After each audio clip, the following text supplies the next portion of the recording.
Sadly, 1 in 7 children in Ireland go to school every day without breakfast in their tummies. The reality is the families across the country continue to experience hard times and must sacrifice food as a consequence of this. We're here today in North County Dublin at a food bank distribution centre, Crosscare, to learn a little bit more about the work they do to support families in the community.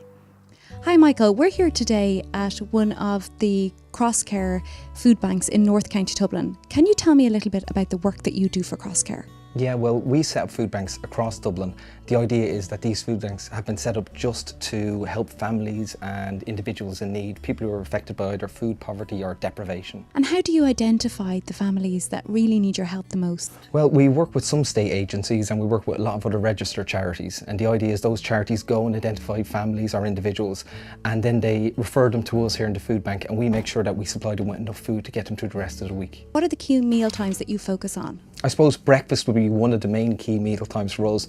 The reason being we do have a lot of families that might even be working, husbands and wives that have jobs, and it's really important that they make sure those kids are going to school with a full belly, a full breakfast in there. You know, that's really important for us.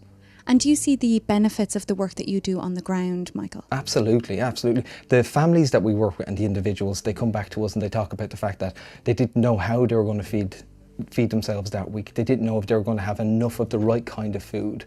And when they come to a food bank, it's a very hard thing for a family to have to do, to come and admit that they're in difficulty. But when they come and they're treated like we're very lucky, all these food banks are run with volunteers, and the amount of dignity and respect that's shown to everyone who walks through the door is fantastic. So those families, even though they might feel very afraid come through the doors, when they leave they know that if they need to come back, that there's a smile and that there's the right kind of food waiting for them when they get back in. Our whole stereotype of what food poverty is and people in need has had to completely change. We have families turn up here where the husband and the wife might both be working, but they have to pay the mortgage, they have to keep their cars on the road to keep their jobs. So the thing that often suffers in families is food, and often the kids come first, but you might find the husband is going to work and he hasn't had a proper breakfast, same for the wife. So, you know, it's a real struggle for us now to change our concept of poverty, but to realise that somebody who's going and leaving their house hungry every day is somebody who needs assistance from something like a food bank just like this one.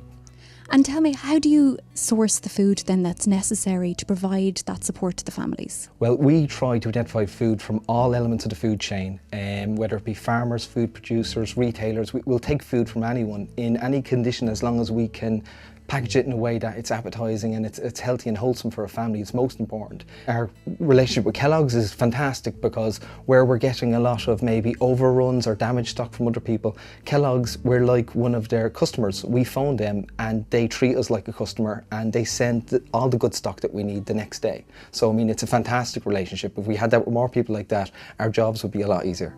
It's amazing when you see a family that's in need of particularly food. It's very, very sad at this stage of our lives. Many years ago when Ireland was really poor, you could understand it, but it's just amazing how the downturn has happened and how it affected people.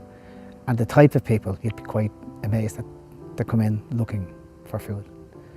I don't know how they'd survive without it, to be honest with you. A woman gave me the most enormous hug I've ever got in my life and told me she doesn't know how she'd manage without us. The thing about an organisation like Crosscare is that they know how to distribute food to the people in need, and we don't really know how to do that, so we can give Crosscare the food and they can make sure that that food goes to the people who need it. We've set up about 5 breakfast clubs here in Dublin and we funded another 100 or so throughout Ireland. The second thing we've done is, for over 30 years, Kellogg's has been working in food banks. So here in Ireland, we've been providing Crosscare Food Bank with food, breakfast, cereals and so on. And what they do is they can make absolutely sure that that food goes to the people that need it through community organisations and community groups, many of which support families with kids. As you can see, there's some amazing work being carried out by volunteers across the country in food bank distribution centres, such as the one that we visited here today. Now it's time to play your part. Watch out for the Kellogg's promotional packs, which donate a bowl of cereal for children who must go without.